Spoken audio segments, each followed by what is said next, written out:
Pour tous ceux qui n'auront pas la chance de venir au Festival de Loire, voici quelques scénettes de la vie d'un port à la grande époque de la marine fluviale. Cette tentative de reconstitution sonore a bien sûr de grandes limites qu'il convient de dépasser en faisant preuve d'un peu d'imagination.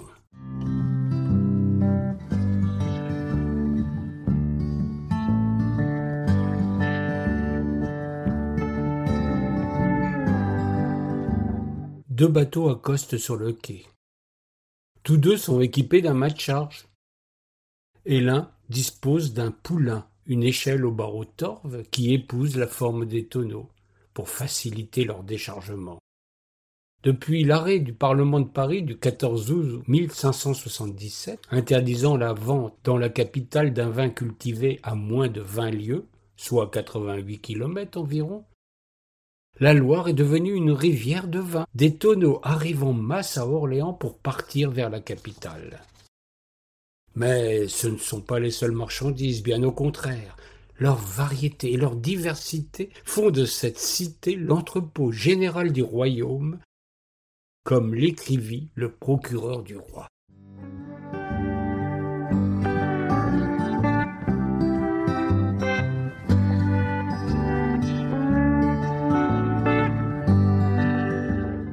Pendant que les mariniers déchargent les tonneaux, les grues de quai prennent le relais pour les déposer sur des chariots. Pendant ce temps-là, un groupe de portefaix porte à dos d'hommes sacs, caisses, coffres et minots de sel ou de sucre vers des charrettes à bras pour gagner les entrepôts de la ville.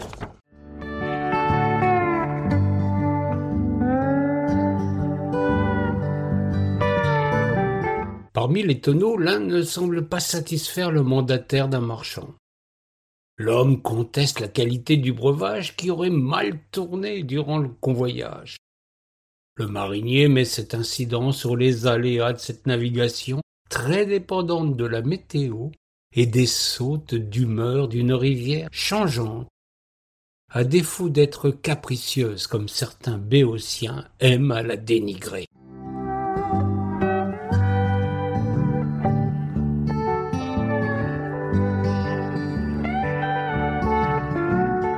Orléans, la Loire et son vinaigre. La légende a la vie dure et chacun y va de son petit scénario pour justifier ce mariage à trois. Que le vin puisse tourner sous le soleil, la chose a dû arriver. Mais pas seulement sur ce quai précisément. Que de mauvais vins circulaient et qu'ils profitaient de ces transformations pour trouver preneur, c'est encore possible. Il est cependant à souligner qu'au nord d'Orléans, là où l'on trouve maintenant Orme, Ingré, Saran, les terres qui marquent la fin du plateau de Beauce donnaient les meilleurs raisins capables de produire des vinaigres d'exception. Mais peut-on attirer les mouches avec pareille explication ?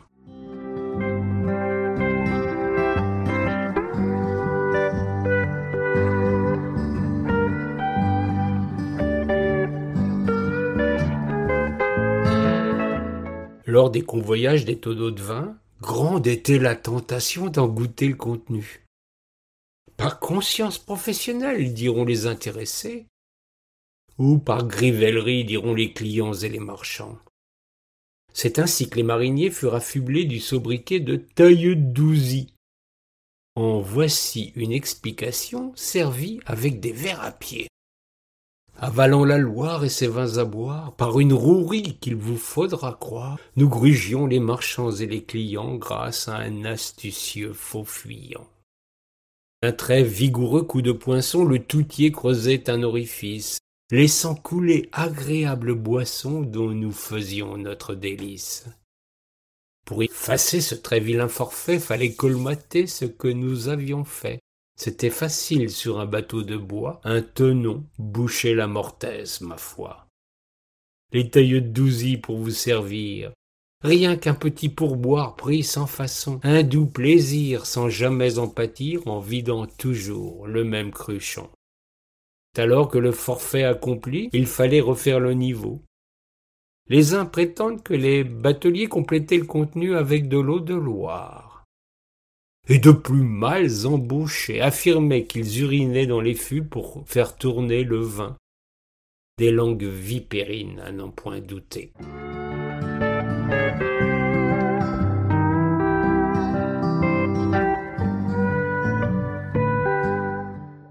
En cette époque lointaine où le train n'est pas encore sorti de l'imagination des ingénieurs, les déplacements se font à pied pour les plus humbles ou à cheval pour les autres.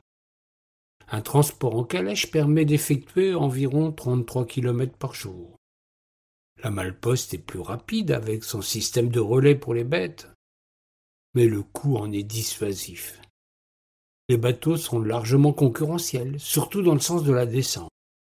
Il n'est pas rare que les riverains confient des lettres et des paquets aux mariniers, quoique les chalands ne soient pas peints en jaune. Mais il y a malgré tout une incertitude sur les délais liés à la nature même d'un déplacement soumis aux aléas climatiques et à queue. Pour les besoins du commerce, les grands marchands utilisent des pigeons voyageurs pour joindre leurs voituriers.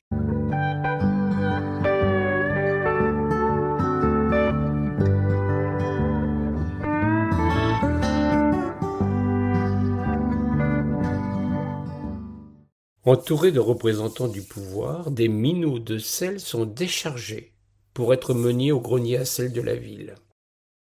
Cette denrée est d'autant plus précieuse qu'elle est en cette époque indispensable à la conservation des aliments. Les pouvoirs l'ont bien compris puisqu'ils lui font porter une fiscalité confiscatoire et injuste qui relève de la responsabilité du gabelier.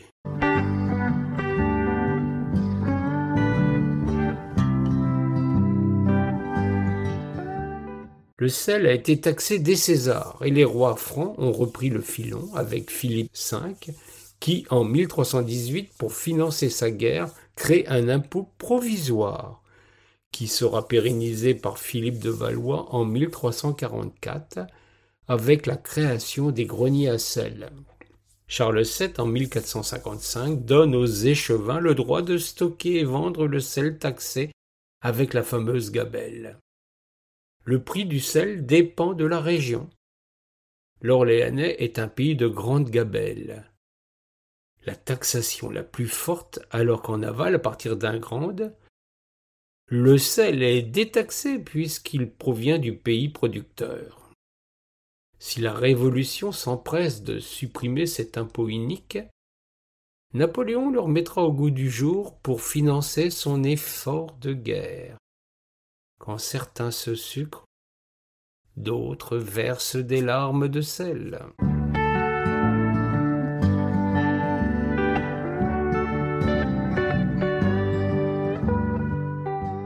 Le trafic de faux sel, celui qui échappe à la gabelle, est un sport national à l'époque.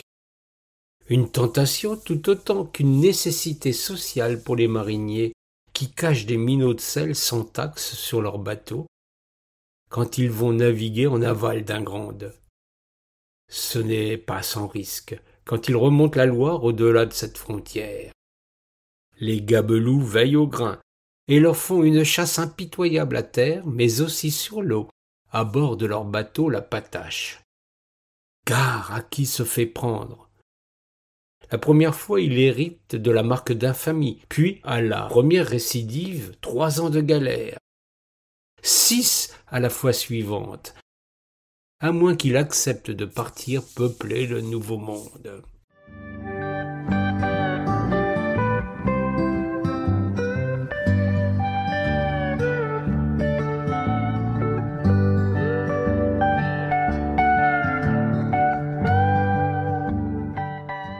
Les artisans sont nombreux à vivre des activités portuaires, à commencer par les tonneliers, mais aussi les potiers, notamment pour fournir les réceptacles au pain de sucre et de sel du grenier à sel. Certains travaillent sur le quai quand d'autres ont leur atelier à proximité. La ville basse est une ruche en pleine activité. Pour la navigation, il y a le charpentier naval, les calfateurs, les voiliers, les cordiers, les chanvriers, les gréeurs, les gobeux, les haleurs, les charretiers, les marches, le subricargue, ainsi que ceux chargés de représenter les différentes autorités du port et de la ville. Nombre de ces métiers sont liés à la marine de Loire puisqu'il faut construire, gréer, réparer, entretenir les bateaux et nourrir les équipages. L'artisanat s'appuie sur des cultures qui se font en bord de Loire. Le chanvre notamment sera une grande richesse, plus en aval du côté de Brémont. Avec lui on fabrique les cordages, des vêtements mais aussi des voiles. Si la marine participe aux premiers pas de la mondialisation, elle vit encore en autarcie autour d'un artisanat de proximité.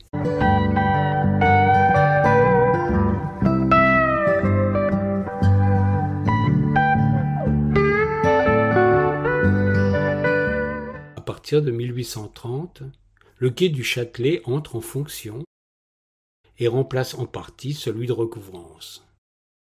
Il était conçu pour organiser au mieux le commerce en établissant des zones spécifiques à chaque type de marchandises, des plus nobles, tout près du pont Royal, aux moins rentables du côté de l'Orbette.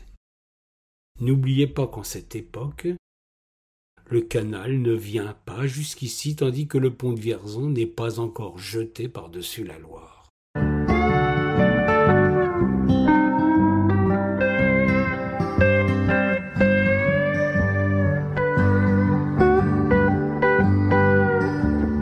Une armée de portefaix, qu'on nommerait aujourd'hui dockers, s'active pour participer aux différents chargements quand ceux-ci ne nécessitent que la manutention humaine.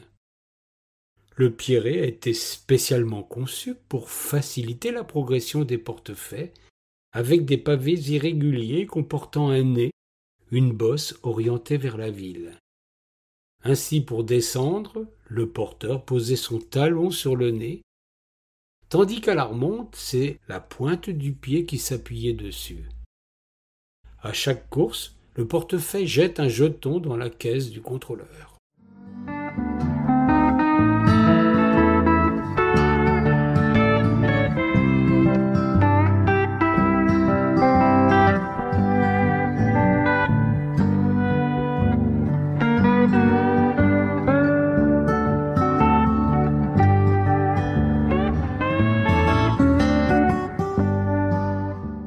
L'évêque d'Angers a offert un bâton de procession à son collègue d'Orléans. Et un perroquet qui évoque le fameux texte que Jean-Baptiste Greuset écrivit en 1734.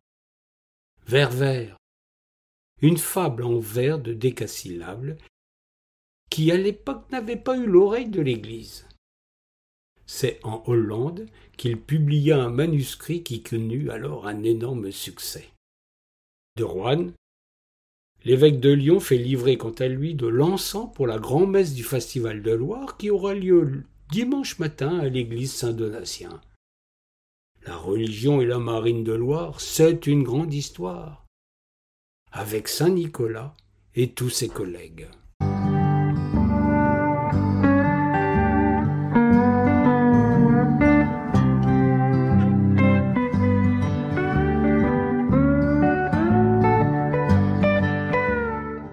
Saint-Nicolas est l'un des saints patrons des mariniers. L'assurance céleste étant toute relative, il convient de ne pas mettre tous ses œufs dans le même panier. Clément, Roch, Catherine, Mathurin, et Érasme et Saint-Pierre en personne sont priés en cas de nécessité. Si sur le calendrier la Saint-Nicolas, patron des mariniers, est célébré le 6 décembre, les bateliers n'ont guère de temps à lui consacrer alors que la rivière est à flot. Il fallait trouver une période plus propice. Partout dans le Loiret on fêtait la Saint-Nicolas. Neuvy-sur-Loire, Châtillon, Briard, Gien, Saint-Père, Sully, Saint-Benoît, Châteauneuf, Jargeau, Combleu, Orléans, Saint-Hilaire-Saint-Mémin, Lailly-en-Val, Main-sur-Loire, Bourgency, Montargis-sur-le-Canal et Olivet sur le Loiret tout autant. Il fallait donc organiser un calendrier pendant l'été pour que ces fêtes n'aient pas lieu le même jour.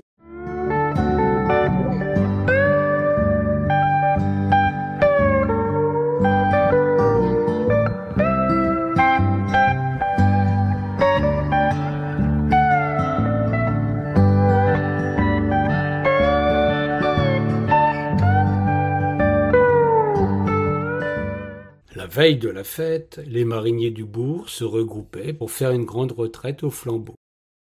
Puis ils faisaient grande libation avec tous leurs compagnons de la confrérie. Personne ne manquait le lendemain à 10 heures pour la grand-messe, revêtu de la redingote et du haut de forme. Le soir, chaque marinier se faisait un point d'honneur à recevoir chez lui parentèles et voisins pour leur offrir un repas abondamment garni. Enfin, le lendemain matin, ils se retrouvaient pour une messe à la mémoire des membres défunts de la confrérie. Après la messe funèbre, les mariniers se retrouvaient pour élire en plein air le nouveau syndic de l'année.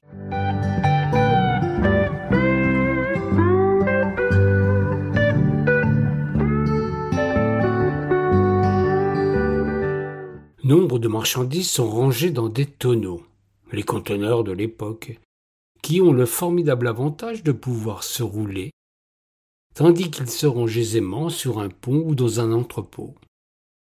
Leur robustesse supporte les chocs, inévitables durant le transport et lors des manutentions. Ce sont véritablement les principaux acteurs d'un commerce qui s'est recyclé pour plusieurs tâches, ces prodiges de la logistique de l'époque. L'essence utilisée déterminait la nature du produit rangé. Pour le vin rouge de garde, il fallait un fût de chêne, tandis que pour le blanc, l'acacia était indispensable. Le châtaignier était parfait pour les grands cidres de garde, le merisier pour les liqueurs. Le sapin avait la préférence des huiles, tandis que les poissons salés se sentaient bien dans le charme. Enfin, rien ne valait le frêne pour charger le savon de Marseille liquide.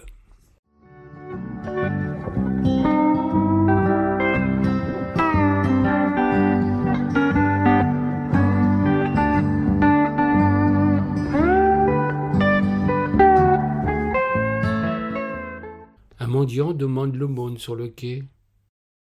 L'époque n'est pas vraiment un traitement social des détresses, même si l'hôpital général existe depuis 1675, sous Louis XIV, porte de Madeleine, pour enfermer les mendiants, les vagabonds et les enfants abandonnés.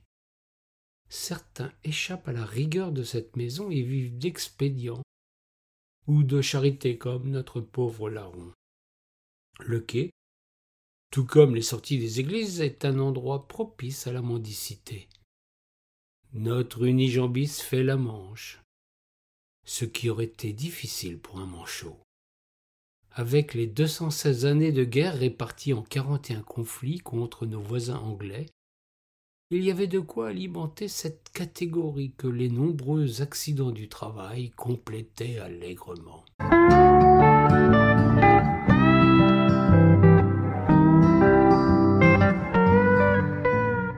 Cette menace pendait au nez des mariniers qui, depuis Colbert, étaient assujettis à la conscription navale, à partir de 1665, d'un enrôlement d'une année tous les 4 ou 5 ans, pour des périodes suivant les besoins de la royale.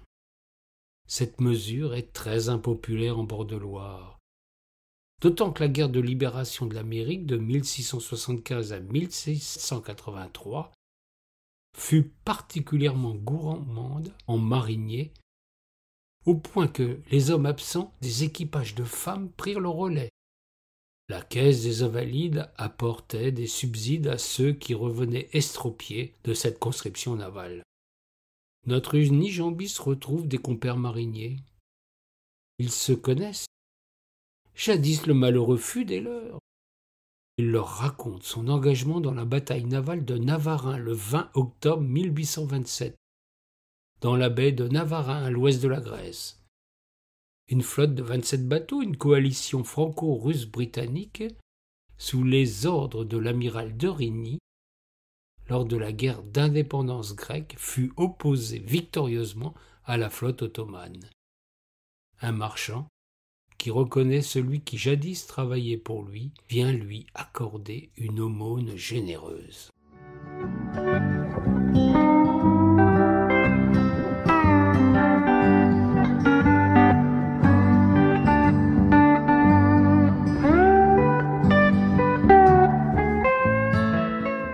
Frida est l'une de ces demoiselles qui aiment à baguenauder sur le quai. Colporteuses ou bien butineuses, celles-ci vont d'un groupe à l'autre. Frida fait son petit commerce avec les bourgeois et les bourgeoises, en leur présentant des jolis rubans de Rouen, tandis que sa collègue vend du tabac. La drôlesse propose un tout autre service aux mariniers qui se regroupent autour d'une cantinière, qui distribue un panier garni contenant un gobelet, un litron et un morceau de pain avec du saucisson. Frida en profite pour racoler discrètement les lascars, alors que c'est en amont d'Orléans que dans le quartier du Pont Bordeaux, sans X, des femmes remplissent le plus vieil office de l'humanité.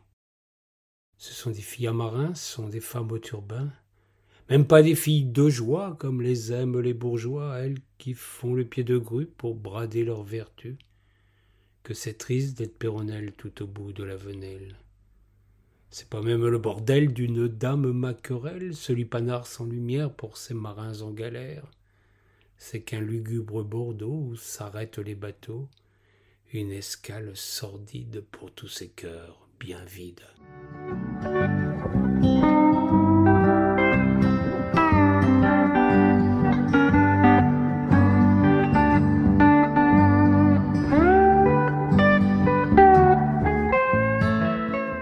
Plus loin, les portefaix qui avaient jeté des jetons pour matérialiser leur travail, afin de recevoir ultérieurement leur rétribution, sont confrontés à un contrôleur qui surveille si des faux jetons, des jetons indus, auraient été glissés dans la boîte pour accroître les traitements. On ne change pas les mentalités, la resquille est toujours de mise. Le paiement se faisait à la fin du chargement, tandis qu'une discussion s'engage sur le travail véritablement accompli par chacun. Les manutentionnaires sont payés au terme d'un marchandage véhément. L'un d'eux est traité de faux jetons, et le contrôleur lui botte le cul. Il n'est pas prêt de revenir dans le secteur, il a voulu jouer, et il a perdu gros. Les mariniers, de leur côté, se désintéressent de la chose. Ils vont boire un bon coup au chat qui pisse. L'un d'eux emmène Frida avec force clin d'œil à l'hôtel du Panier Fleuri.